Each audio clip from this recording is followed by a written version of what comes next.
Alright, some of my rabbit mamas have a habit of dunking their dewlap in their water. And so maybe you don't have a pregnant rabbit, and it's not like, it doesn't matter what gender or what condition they're in. If you water them out of a bowl, or even if they have a water bottle and the water can drip down their neck, that fur, if they have longer fur like the French Laps, that can clump together and it won't dry out. And if you're not careful, it can turn into a skin infection, or even, like, I call it a fur infection, which is kind of weird, but sometimes it doesn't get to the skin yet, but because the fur is clumped together, the bacteria gets in there, and like in 24 hours it can turn into a skin infection, or whether it's the fur or whatever. And so first off, I want you to not feel bad if it's happened to you. But second, you have to act like as soon as you notice it. And this girl that she's walking around, checking out over there. But she has just had a litter a week ago, or almost 2 weeks. And she's got her dewlap wet. Really the best thing you can do is just cut all the fur off that is wet, and then use a paper towel to suck it up, and it will dry it out better. It's not perfect, and you have to like separate the fur a little bit to let air get in there. And if you don't, eucalyptus oil, tea tree oil, or lavender, either of those will work if you drop that on there. If it starts turning green, it will turn green if it is an infection, and it will start to smell a little bit too. And even if it's not done that yet, I would almost recommend doing some of the essential oils just to prevent it. Alright, so I'm not going to be able to show you too much while I'm working at the same time, but dewlaps are pretty flexible, thankfully. So when they're under their chin like this, you can pull on the fur and see. Now I know it looks kind of scary, but really it's just brown in person, or like a little bit darker, but see how clumpy that is? You want to get that off like ASAP. That is perfect for like an infection, especially being under the neck. I mean, look at their dewlap. Rabbits have, especially girls, in most breeds, have a roll. There's literally nothing except skin here. And so if it's tucked under their skin like that, you don't want to leave that go. So I will basically be cutting that fur all the way down as low as possible, and then sucking out as much water as I can today. And this is something that you're going to have to keep on for probably like a day or two, before it completely dries. Alright, I've got her flipped over and I'm holding her ears along with Scruff. You never pull their ears, but I have a few different videos explaining how you use the ears to control them, but then use the Scruff to hold them upside down with one hand, and then you are cleaning them up with the other.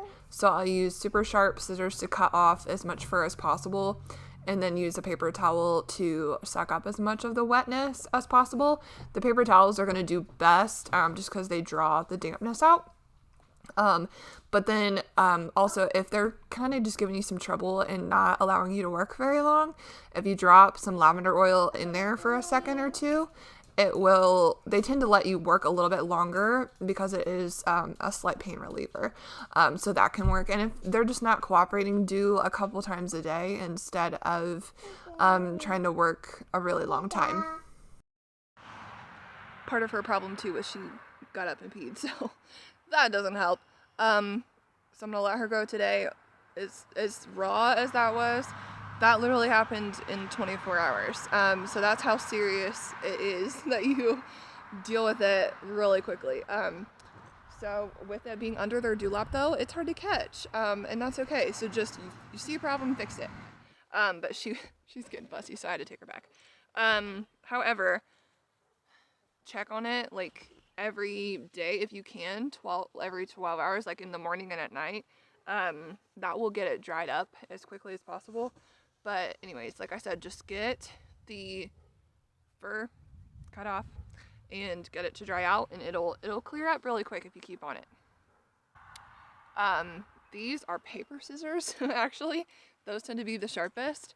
The fur is really hard to cut through, so you need good strong scissors for that. And then I typically just go with fresh thyme essential oils for any of them. I use it for us too, so it's not really, there's no need to spend a lot of money on essential oils and things like that. So I just go with whatever brand is for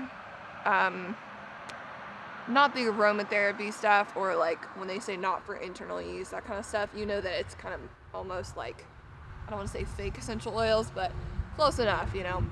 So we really want to make sure that it is actually steeped essential oils from the herb itself. So the lavender oil, not on sale or anything. I want to say it's close to $15 at the moment. It's not terrible, and this is a 30 milliliter bottle, so it's pretty big. So you don't need to spend a whole lot of money on it. All right. So I know this was kind of like a half description of a video of how to take care of it, but there's really not a whole lot to it. But it's something that I think a lot of people deal with, and they just are either afraid to ask because, you know, people don't take things like that well. And so I never want anyone to feel bad about, you know, animal things happen, and so you're gonna have to learn how to fix them. And I want you to be able to fix it yourself. All right, so quick update on her under the chin kind of like wet fur, raw skin situation. I got her out, cut more fur off, dried out. It's dried out around the edges now, and but under here is still pretty wet because it's a double fold. So you're trying to like get a fold skin, you know, to dry out. So it's making progress. It usually takes about a week sometimes for it to fully be dry, but let me move closer now. I put her bowl up on a brick so that, because I caught her drinking yesterday, and she dumped her head in far enough that it caused both of her dewlap folds to end up in the water.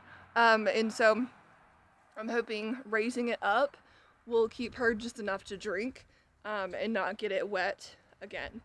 And you might be wondering, well, like, why don't I go to bottles? And the trouble with bottles is that I don't feel like they last more than a year. And on top of that, that's not enough water for these rabbits. They are a lot bigger, and they drink close to at least a liter a day. And these are 2-liter bowls.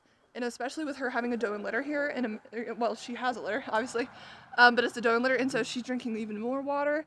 She's probably going through a liter and a half. So the bottles just don't cut it. Otherwise, I would use bottles, but they just don't work for them.